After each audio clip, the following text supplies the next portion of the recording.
Welcome, everyone, to this webinar, Your Passport to a World-Class Degree, with a focus on USA higher education and the EB-5 visa. It gives me great pleasure in welcoming you all to this webinar today. My name is John Milne, and I'm an international schools and university consultant for Henley Partners. And I'll be talking to you today about the United States and its higher education landscape and the opportunities that exist for your children at university in the US. And I'm also delighted to welcome Shalu Hasaran from Henley Partners in Singapore, who's going to walk us through the EB-5 and the Trump Gold Card. Today, we're going to start by focusing in on global trends in education, just to set the scene and give you a bit of an understanding on where we are in real terms. There are lots of stories out there about what's happening in the US, in Australia, in Canada, in the UK, and in Europe. But I just want to go through some of the trends and some of the realities and hopefully put some of the myths to bed. We're also going to talk about US education and how to approach the application process, some tips and tactics for you to consider for your children. Shalu is going to then talk about the EB-5 and the Trump Gold Card, and then we'll finish off with some information about Henley and Partners Education and the services that we can provide. And we'll also have a question and answer session at the end.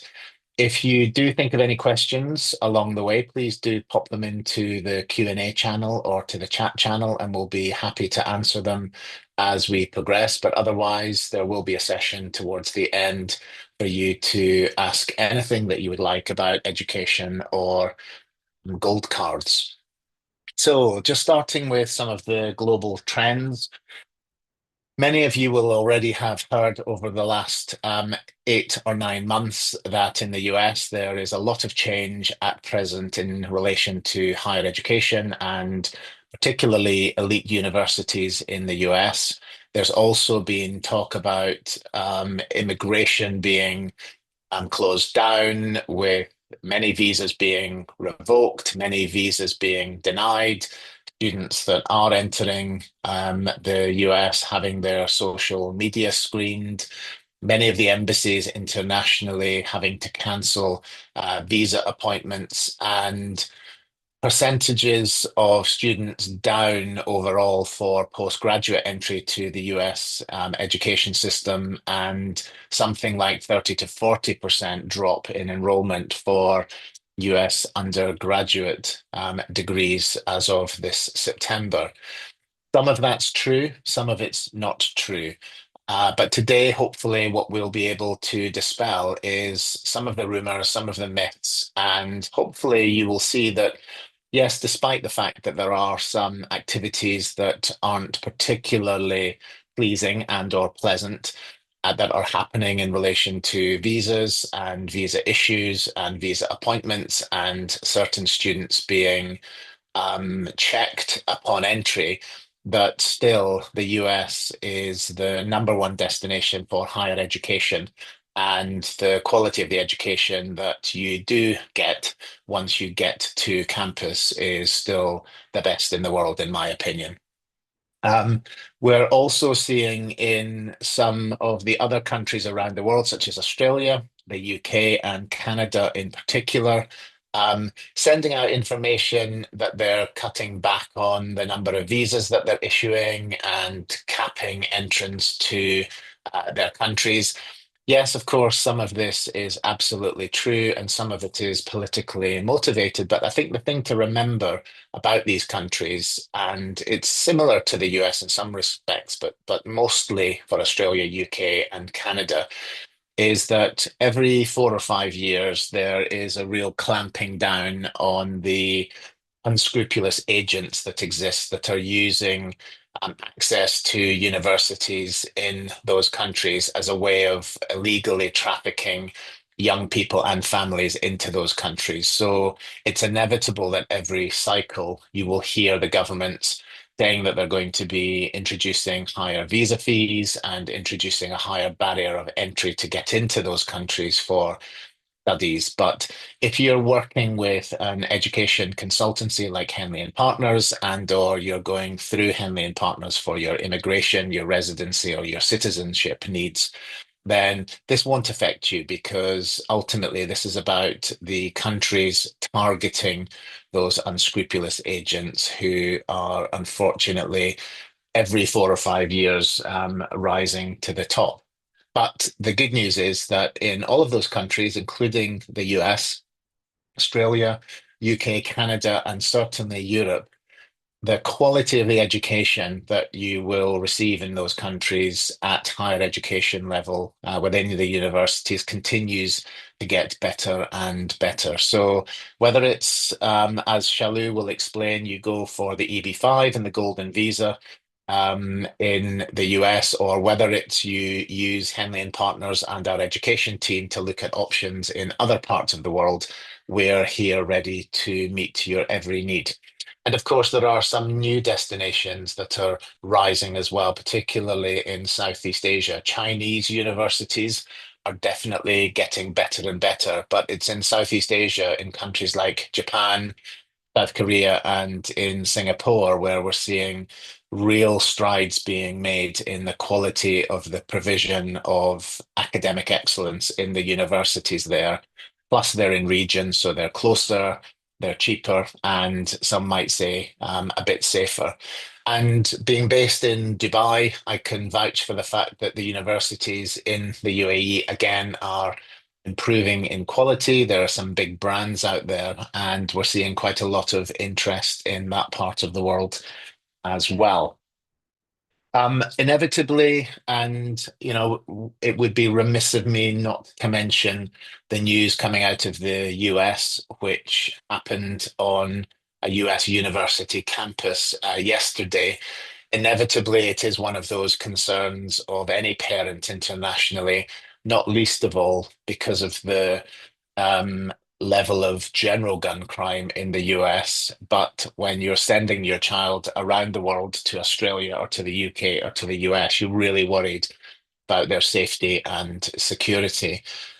What I would say is, having sent lots of students to the US in the past, and I'm still sending students to the US as we speak. And I graduated from an Ivy League college 40 years ago. That yes, there are isolated incidents on US campuses, but the experience is one that feels incredibly safe. Generally speaking, security is very tight. And the US universities in particular take it very seriously and resource looking after their students, not least of all the international students, incredibly well. So if you are thinking about the US, then obviously terribly sad news about what happened yesterday. But remember, there are 4,500 campuses in the US. And so generally it's very, very safe indeed. Some of the other concerns that parents have internationally that I talk to are around academic quality and future opportunities, the emotional well-being and mental health and the support that their children are going to receive whilst they're studying at a US university. Obviously, the financial burden, what are the real costs of sending a child to a US university? And as importantly, will my child culturally adapt if they're coming from a completely different country and a very different culture? What will the university do to help my child? How quickly will they adapt? And what happens in terms of support if there are bumps along the way? And all I can say to you again is, having been an international student that went to the US and studied there for 4 years, the academic quality and the future opportunities are unrivaled and are of world-class status.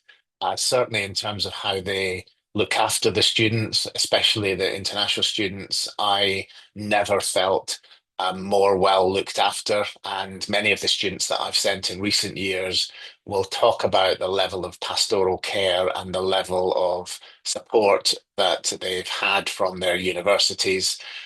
In terms of adapting to the culture of the university, again, most of the universities are very diverse, they're very mixed, and so there are lots of international offices making sure that international students are stimulated very, very quickly and very rapidly. Financial burden, there's no getting around this. I think if you are considering the US, particularly to private colleges rather than state universities, then a good Ivy League or small Ivy college is looking at for a 4-year degree somewhere in the region of around 90,000 US dollars per year. So it's not inexpensive, but as we'll see in some of the slides coming up, the quality is absolutely first rate. So, delving into the US, why the US, you might ask, and many people are still asking this.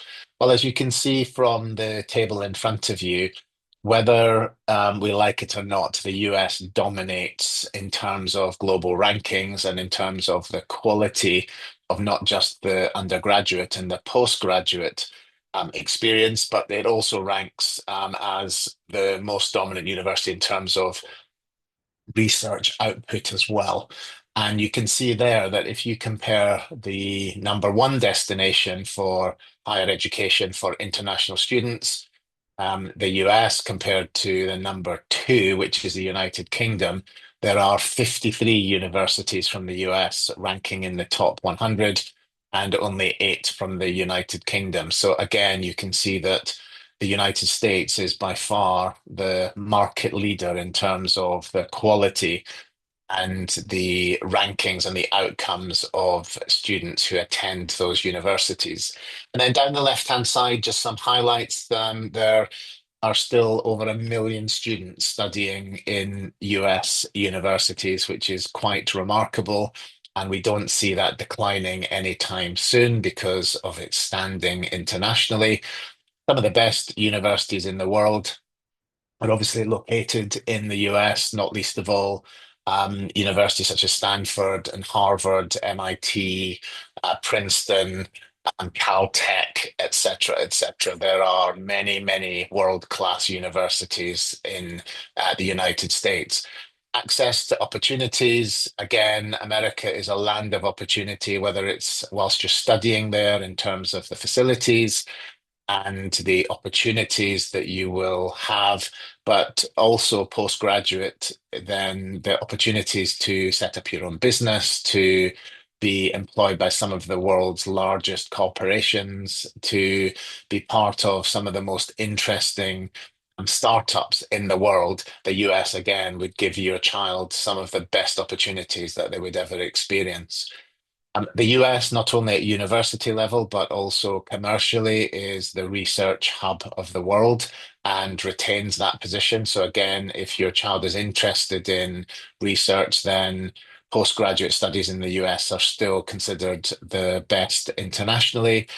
Diverse opportunities. So, if your child is going to an American university, the education is really just the start of it. The academics is really important, and yes, they will get a world-class delivery, but it's the sports facilities, it's the art facilities, it's the dramatic, theatrical, cultural activities, it's the opportunity to get involved in the local community, it's the opportunity to use the university to travel to other countries as part of exchange programs that will really set your child's experience apart from many other countries around the world. Culturally, the US is very stimulating. We all know about that. So, again, in terms of broadening your child's outlook on the world and on life, then America, particularly on the campuses of the universities where the international range of students is, again, second to none, with practically every country in the world represented on most campuses. You're not going to give your child a better opportunity to meet a whole host of different interesting people than sending them to a US university. And currently, there are no caps on the number of places that international students can occupy in US universities. So, again, it's a really great way to choose the right setting for your child. The US college admissions counseling process is unlike most other countries around the world. So, in the UK and in Australia, in particular, and in Canada, you have a very straightforward, relatively easy, and quite quick admissions process. In the US, that's not the case. It's straightforward in the sense that if you understand it and play the game, then it can be easy to navigate. But if you don't understand it, then the lead-in time can be quite lengthy, up to 18 months. The testing requirements can be quite intricate and repeatedly so. So you need to know exactly what you're doing when it comes to ACTs and SATs, for example. Um, and also where it comes to applying either for the universities of California, where they have their own assessment systems and or using Common App, which will require you to complete your profile and your personal statements and your extracurricular and references from teachers and from guidance counselors, etc. It's a lot that you need to be thinking about and doing in a timely fashion if you want to get your child into the best school. So again, using consultancy companies like Henley and Partners and people like myself to help you navigate that landscape is really, really crucial when it comes to US higher education. So when we apply to university in the US, what are you actually applying for? Well, this is something that I keep having to explain to parents because it is different from the UK, for example, where there are a smaller number of universities in the UK. And if you're a student overseas or you're a student in the UK looking at a UK university, then you typically would decide what subject is it that you want to study. You would then decide based on that which are the top five universities that offer that subject. You'd apply to them and then you'd go to that university. And then for 3 years, that's all you would study. So if, for example, you wanted to do chemistry, you'd Google or search the best universities that offer chemistry in the UK. You'd then apply to them, and then you'd spend 3 years focusing purely, for the most part, on chemistry or history or geography, but you wouldn't do anything else. In the US, there's what's called the liberal arts program, and we'll break that down in the next slide in a moment. But because of the number of universities in the US, which is currently around 4,500, and because of the size of the universities quite often, the choice of university and where you want to be in terms of the ethos of the university, the location of the university, the urban or the campus type of university is really far more important in lots of respects than actually what you want to study. And that's because it's better to choose the university where you're going to be most comfortable, most at home, where it's going to be the best fit, and then choose what it is that you want to focus on as a major within your degree, because all of the universities will offer your specialism that you want to study, again, whether that's chemistry or biology or physics or environmental sciences or whatever. So you're choosing the university first and foremost in the US rather than choosing your university by course in the UK. And the liberal arts program in the US allows you over 4 years rather than 3 years to not only focus on the major, the subject that you're really passionate about, that you really want to do, but as you can see from this visual wheel, at Harvard, the liberal arts education is more than just focusing on what it is that you're passionate about. The US education system is very much based on the development of the whole child or the whole student. And so US universities are absolutely focused on providing academic rigor and focus in terms of what your major is going to be. But the liberal arts program is also going to require of you a language, a science, an art, a humanity, a contribution in the community wherever you're studying. So it's very much like an international baccalaureate or IB program that you might or your child might be studying in an international school around the world. And the reason for this is that if you want to specialize in medicine or engineering or law or business or something else, then you would do that at graduate school in the US. But the 4-year undergraduate liberal arts degree at most colleges and universities in the US is very holistic in terms of its breadth and very holistic in terms of what it expects you to experience and the kind of person that it expects you to become as a result of having had 4 years at an American university. Whereas, for example, in the UK, if you go to study English, that's all you will study. There will be no additional requirements for you to get involved in the local community, to have an exchange or program in a different country, to try different courses from different faculties and or to stretch yourself intellectually across all of the faculties. And that's not to say it's any better or any worse. It's just different. And again, one final thing to consider when it comes to deciding where you want to go in the US in terms of the kind of university. Yes, you want to be very careful about whether you are in a city or whether you are in a country setting, whether you're in a very large university or whether you're in a very small university. But also regionally within the US, there's a bit of a difference in terms of the kinds of attitudes. Again, it's not better or worse, it's just different. And the kinds of application processes that you would go through as well. So this is, I suppose, emphasized for the sake of trying to prove a point. But Yale, which is in New Haven in Connecticut, is on the East Coast, and many would say that it's maybe a little bit more formal, a little bit more traditional.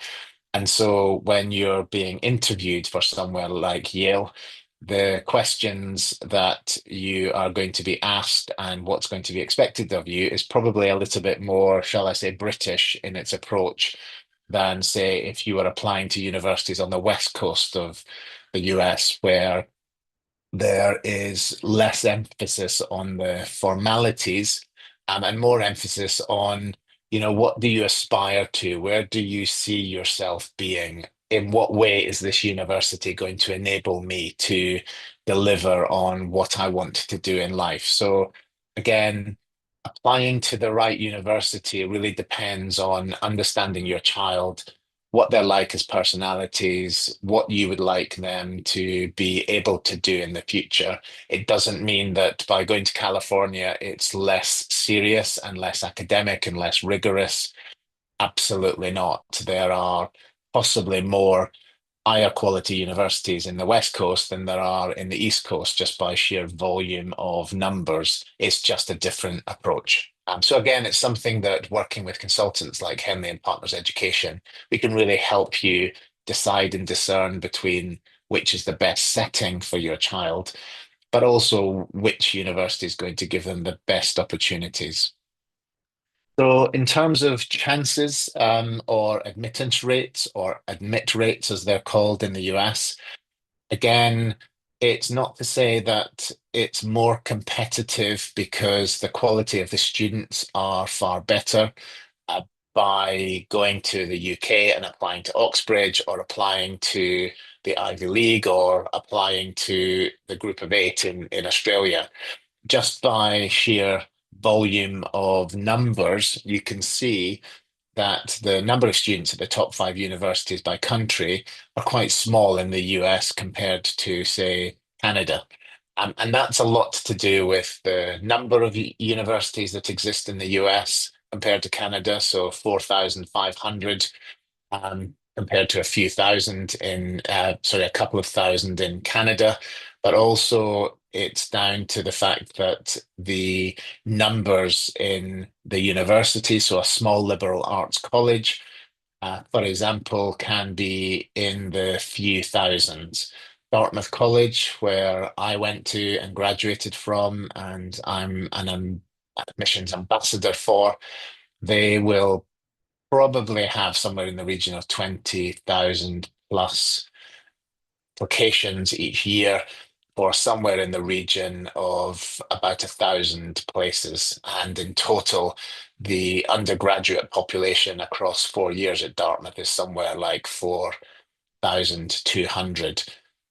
Bristol University in the UK, which is in the global top 50, one of the best universities in the world. Again, 30,000 students. So again, that shows you that the size of the universities can vary quite dramatically. It doesn't mean that the quality of the students is any better or any worse because they're still attracting some of the best students in the world. It just means it's more competitive. And that's why planning ahead and trying to make your child as distinctive as possible and to differentiate them is really, really important. And again, we'll talk about this in a moment when we tell you about Henley and Partners education services.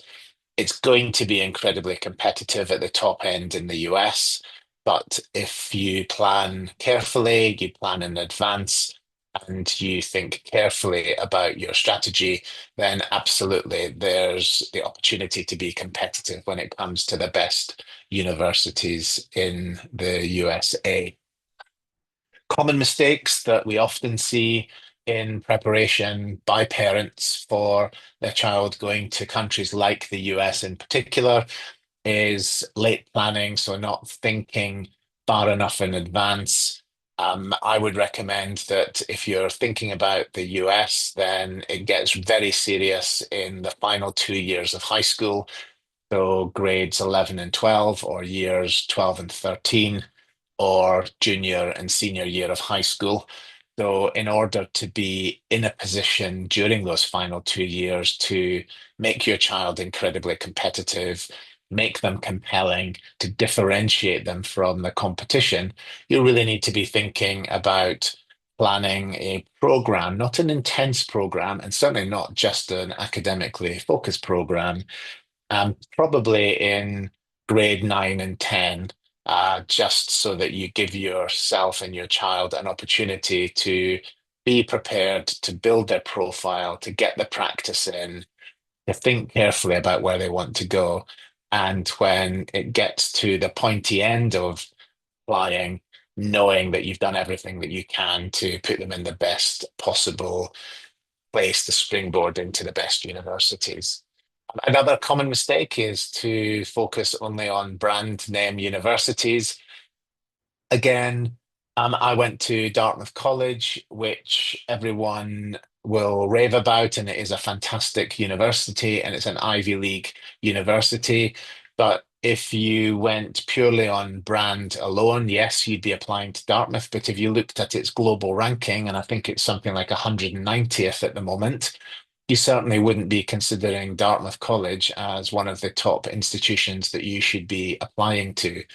So it is one of the top institutions that you should be applying to, but don't be um, distracted by rankings, don't be distracted by brand names. There are fantastic universities, some of which you probably haven't heard of, but that are globally more highly regarded and have better outcomes than some of the traditional brands that you might be looking at. So again, focusing just on the names of universities or focusing on universities that maybe relatives or business colleagues went to, again, just because it was a great university when they went there 40 years ago doesn't mean to say that it's going to be the same today. Um, Touched on this earlier, and the next 2 points, probably 3 points actually, are quite interlinked in that in Australia and certainly in the UK, the results of your academics is really going to determine whether you get into universities in those countries or not.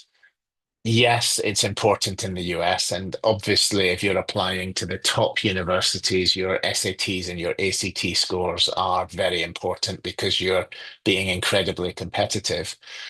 But what's as important is the profile of your child. And so there's an over reliance on my child needs to get the highest scores because that's what will get them in. Well, yes, that will put them in contention, but it's not necessarily just going to get them into your Harvards or your Princetons or Columbias, or wherever. It's going to be about how good is my child in terms of their fit for that university. So universities are very interested through the Common App to understand who are you as a person? What do you stand for? What kinds of activities have you been involved in? Have you demonstrated leadership? Can you show impact in terms of the community around you? Do you clearly articulate why it is that you want to go to their particular university? And these are things that don't happen overnight. They require careful thinking, they require careful crafting, but most of all, they require your child to be authentic. They require your child to be themselves, not to be able to regurgitate that they were on student council or that they went on a charity trip somewhere and that they were just simply ticking boxes. This is something that you really need to work on, and something that Henley and Partners Education can help you and guide you with in terms of making sure they go to the right summer schools for certain universities, giving them the right coaching and training in terms of the life skills that they will need and the presentation and the interview skills that they will need. And we will also be able to coach the children, the students, your child to own the process because that's really important. Universities want to know that they're dealing with real people with emotions, and they're not just dealing with automatons, young people who have been coached tick boxes to fulfill every single requirement and to provide answers that the universities think they're looking for. They're looking for young people who have personalities, who have self-efficacy, who are self-starting, self-regulating, who are going to make a real difference to the communities when they get to those campuses. So again, that's something that Henley and Partners Education can help your child from an earlier age if they're seriously thinking about the US in particular, but also any other country. We can help your child to become more thoughtful, more creative, help them build those profiles, think about how they can be more engaging, think about how they can um, accumulate more experiences that will change them as young people. We can build that long-term admission strategy for you. So, can my child graduate with a degree and residency citizenship? Absolutely. That's one of the huge strengths of Henley and Partners in terms of a degree and a passport. And as Lou and I will talk about at the end, there is no greater gift that you can give your child than to not only give them that access to the best education in the world, but then to know that once they graduate, they don't have to worry about the political situation in that country. They can remain and they can work and they can live and reside there without any problems whatsoever. We know that education alone can't guarantee opportunities in the future job market. I can only speak from experience, having graduated from a US university, and a lot of my students have done similar over the years. The value added and the additional benefit that you get from sending your child to a US university is significant, whether they stay in the US or whether they travel internationally. It's recognized as the gold standard. It opens doors, it provides benefits, it really enables your child to be the best version of themselves. It enables your child to be equipped to self-start when it comes to thinking about being entrepreneurial and potentially setting up their own business. It enables them to slot into large multinational, international corporations because of the skills that they've developed. And so, in terms of the competitive benefit of a US degree, it's one of the best investments I think you can make in your child's education.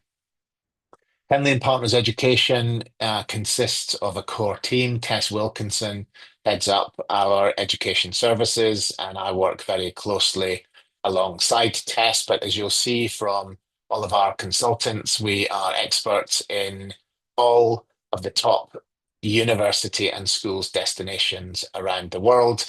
Each one of us has vast experience in working closely with families and with their children. And of course, we got into that position because all of us work either in schools or in universities, either in as educators or within admissions teams, etc. So we've got fantastic grounding, fantastic expertise, and we love working with young people, and we love working with families and enabling them and facilitating their aspirations. So you're always guaranteed a wonderful experience with our team, and coupled with a very high degree of expertise along the way as well. We also offer a range of other services, including our HAPA, which is our Henley and Partners academic assessment. That is a globally recognized online assessment that you can buy for your child, which will enable them to understand where do they sit internationally in relation to their peers, what are their strengths academically, what are their weaknesses, or where are their areas of opportunity. Um, are they good enough to approach an Ivy League education? Are they more suitable for an Oxbridge education? Are they perhaps more suited to something a little bit less pressured and more bespoke? But without understanding your child's academic profile, which can be achieved by using the HAPA, it's not possible for us as consultants and or you as parents to properly know what is the best fit for your child when it comes to education. So the HAPA is a wonderful profiling assessment that's done online in the comfort of your own home. It's standardized and comes with feedback from an education professional like myself, where we can use the information to shape your child's future and to put a strategy and a plan in place to make sure that they are in the best possible position to get the best education and degree. So, well, I'm now going to hand over to Shalu, who's going to talk about the EB-5 as a pathway to US education. And then together towards the end, we'll wrap it up with some final thoughts and answer any questions that you might have. So thank you, Shalu, and over to you. Great. Thank you so much, John, for the very, very detailed perspective about the US education. I think what really caught my attention in one of John's slide was the fact that, the 100 universities, the top 100, and the US has the number 53. That's like really, really far ahead compared to the rest of the other countries. So I think that's really the number one reason why I still see a lot of my clients, wanting to us to assist them in the planning is because the US is still the preferred education destination for a number of my clients. However, this year it has actually been a very, very tumultuous year, especially for international students.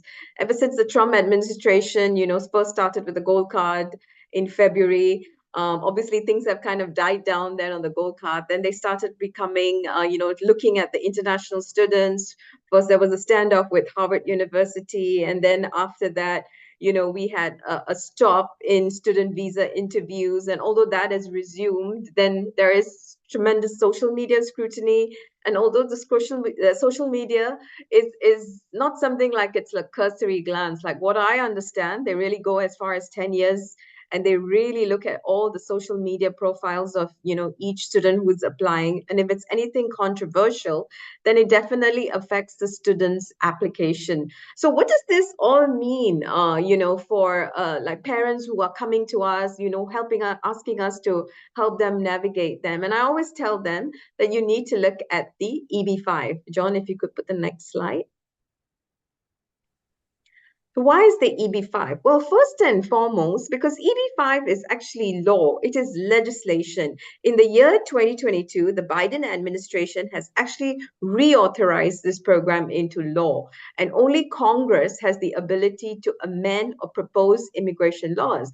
So, in spite of whatever Trump is saying about the gold card or, what he wants to do, there's actually very little he can do because the EB-5 is legislation. And I always tell the client, this is legislation. This law was passed in 2022. It is up till 2027, but the grandfather provision clause is only till September 2026. So again, there is an urgency for clients, who are looking to do an EB-5 that they should file a petition before September 2026 so as to be protected in the current law.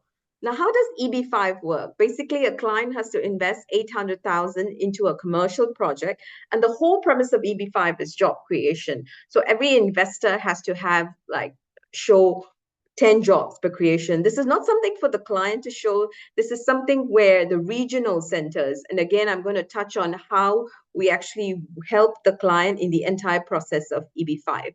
Next slide, please. So essentially, when a client comes to Henley and Partners to, saying that we're ready to look at EB-5, the first and foremost thing we do is we introduce them to an immigration attorney who's going to work with the client on the source of funds. At the same time, we also start introducing to the clients to various regional centers who actually, administer these projects. These are very large scale projects. They could be real estate projects. They could be infrastructure projects. So we, introduce to these clients, these regional centers. Just to let you know, there's 600 regional centers out there. It's a huge number. Henley and Partner only works with probably a handful. And at any given point in time, I will only, show a client like maybe 3 to 4 projects because these are projects, that we have obviously screened, but we have done due diligence on these particular companies. When I say due diligence, as in we do due diligence on the management, the track record, how good are their payment track record and all. So we do all that. So I think once the client realizes that the kind of service that Henley and Partners provides, right, it gives them a lot of comfort. And I always tell the client that no matter what has happened with Trump saying and this, I have to also give credit to the Trump administration because I have never seen this kind of efficiency with the USCIS, which is the US Department of Immigration and Citizenship Services. I mean, I am seeing my clients get approval as fast as 7 months. And this is primarily because in 2022, when the law was passed, there was a special category created, especially for the Indians and the Chinese, who are the top 2 nationalities who apply for EB-5. So when I say rural category, I actually mean that if a client were to invest into a rural project, meaning the rural parts of America, then they get what is called an expedited processing. And really, I mean, the kind of data and the kind of approvals that I'm seeing come through for my clients is actually very, very good. I mean, when I share this with the clients, they get a lot of peace of mind and they actually go ahead with the application. Next slide, please, John. So how does EB-5 work? Well, there are 2 ways, a client can actually have the lawyer file their EB-5 petition.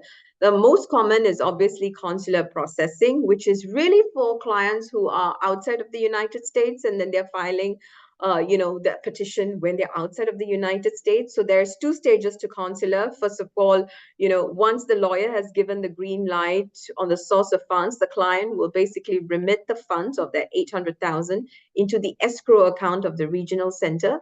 It is only after that that the lawyer can file the EB-5 petition. So after that, it's pretty much a waiting game, and then the client will wait to get their I-526, which is called the EB-5 petition, approved, right? And then they move on to the next stage, which is basically getting an appointment with the consular of the country they reside. But I have to say that the biggest game changer for EB-5 is actually the new feature that also launched in 2022 with the new law. It's called adjustment of status. It is when, John, if you could just turn to the next slide.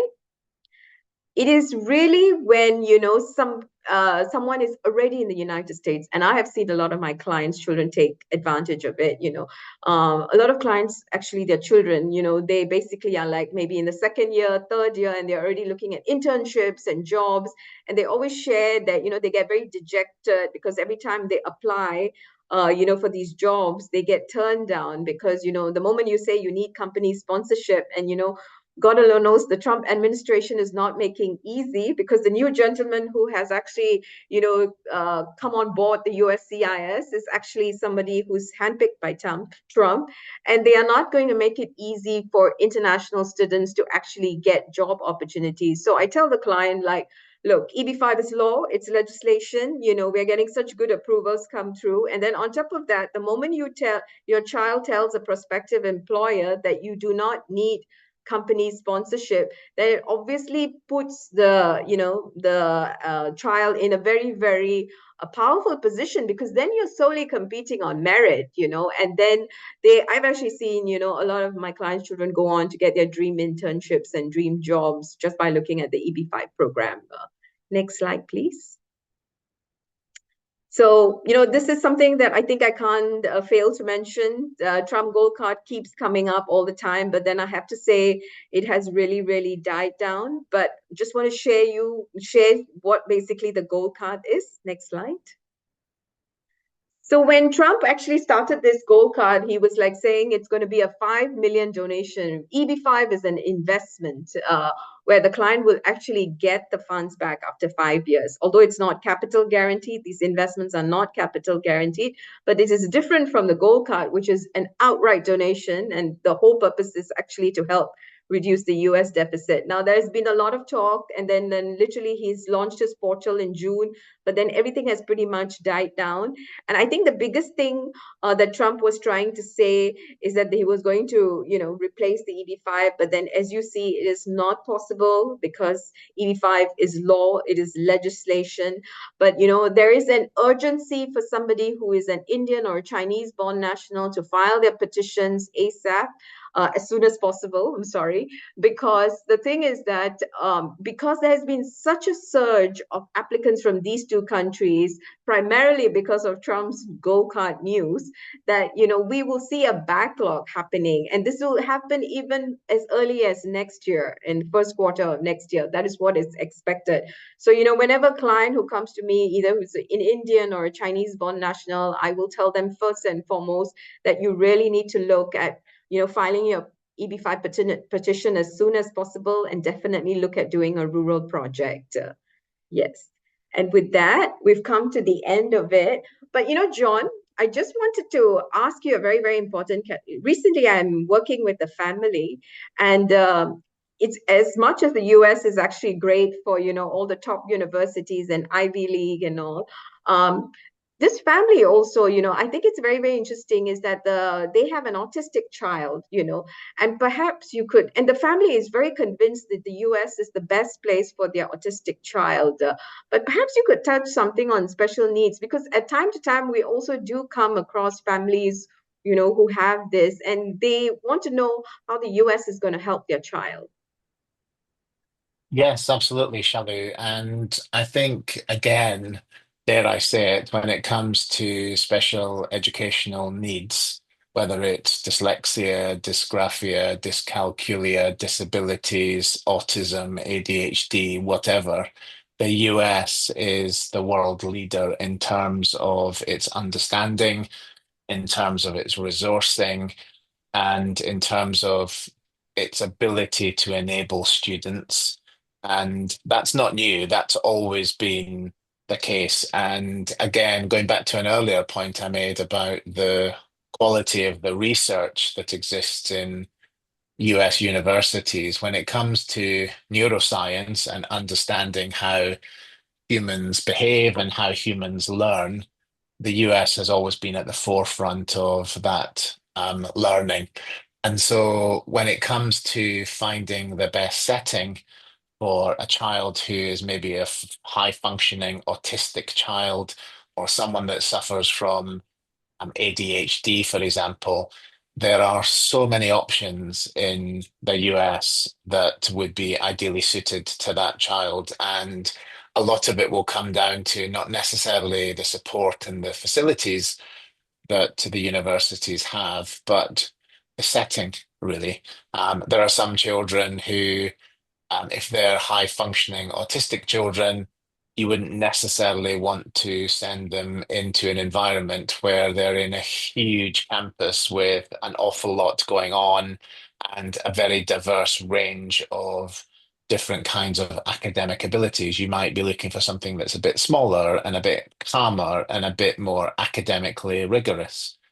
But equally, you might want to send a child who's dyslexic and or dyscalculic who suffers from difficulties with maths to universities that are less academically rigorous, but make it a stated aim that they've got significant learning resources and learning departments and enhanced learning departments on campus because that's what they value, that's what they promote. They're not interested in teaching the brightest and the best. They leave that to some of the other colleges. They're actually very interested in developing the whole child and their potential, whatever their academic or learning needs might be. So the UK is very good as well for SEND, but I would say that the UK is very good at saying that they're good at supporting, whereas the US absolutely delivers. And because they do take discrimination and they do take enablement so seriously, you can pretty much guarantee that if your child does need accessibility and or provision made for them and or just general support, then the US is unrivaled in the world in terms of its um, leadership of and support of children with additional needs. That's excellent. I mean, I'm definitely going to, relay this information because I was just, speaking to this particular family and I thought I wanted to, ask you this question and I thank you for answering it. And I think this very much relates to, how flexible and special also the US is and how also good the EB-5 program is because, the EB-5 is probably the only program where the main applicant can be a minor. And I have Mm, seen a lot of families do, for their child. They want to give their child a real head start in life. And, as John has said, the best gift you can give for your child is really a head start in life and preparing really well. So I've done EB-5 applications for minors as young as 12-year-old, 13-year-olds. And the US is really not the only place just for academics. I have clients who do it. They want to give their child a head start in sports or, like we also, can help families who have, children with special needs. So there's so much that the US can do. And I think that's mm. where it's unrivaled in a lot of way. So with that, I think we have actually come to the end of this particular webinar. If there's anybody who wants to actually, get in touch with us, please feel free to do so. Here's the contact number of Tess, who's the Director of Education Services. And I'm Shalu Hasram. I'm based here in Singapore. So I'm actually responsible for overseeing this EB-5 program. And with that, John, do you have any last words to say? No, just as you said, Shalu, we obviously are very bespoke in the sense that we can tailor our approach to individual families' needs, but we are very passionate about making sure that whether it's on the citizenship and residency piece or the education piece, that it's tailored to the family's needs and not just off the shelf. And I think that's what you get with Henley Partners is that expertise and that experience. That's absolutely right, because we cater to everything. And that's where we provide a truly comprehensive service. Like it's not just EB-5. We start with the education angle. We basically try and understand the client. Then we do the EB-5. And then we also work with the clients if they require tax and legacy planning. So, when a client comes to Henley and Partners, it's not just EB-5, it's not just education. They literally get a full comprehensive service. And I think that's what clients really like when they come to us because they really don't have to go anywhere else after that. So Yeah, thank you very great. much. Thank you to all who attended. And with that, we come to an end of the presentation. Thank you so Thank, much. thank you, Bye-bye. Shelley. Thank you, everyone. Bye-bye.